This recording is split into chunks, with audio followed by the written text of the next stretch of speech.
And then of course, Jerry and his versatile talents, wasn't just all about the, hillbilly divorce rates. We'll get to one in a minute.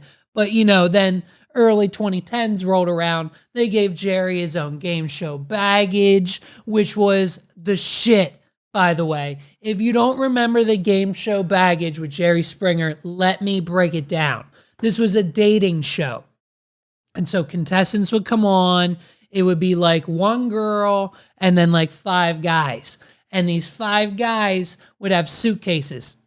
And each of them would have 3 suitcases. And each of these suitcases behind them would have a secret about the guys, or like what they thought was a red flag, or like a personality trait that would turn off a woman, or like a quirky, like I'm kind of weird, I collect Funko Pops kind of thing would be in one of my suitcases. And like, if the girl was okay with that, boom, you moved on to round 2, and then someone didn't go on, and then so on and so on until like you got to the final round where there were only 2 guys and 2 suitcases left. And then like, but you don't know whose suitcase goes with which guy.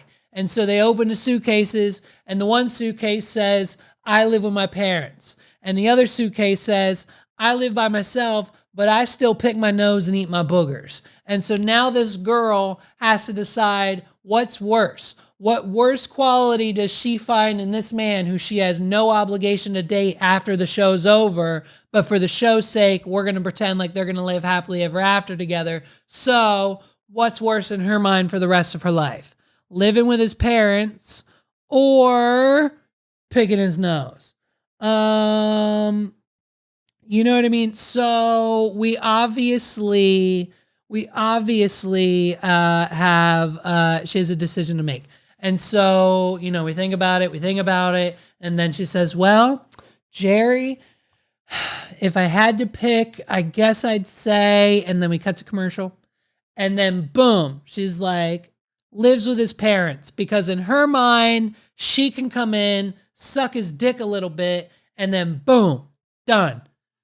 She's got him out of the parents' house. We're into our own apartment, and all is right in the world. A boogerless relationship. And so that's the one she picks. And it's probably the uglier guy, so be it, whatever. And then they cuts to an interview, and she's like, honestly, boogers aren't that bad. I kind of wish I picked the other guy. And then like, boom, that's the end of the episode. And so Jerry Springer did like I think one, maybe 2 seasons of that. And then of course we got Jerry Springer, the Jerry Springer Show.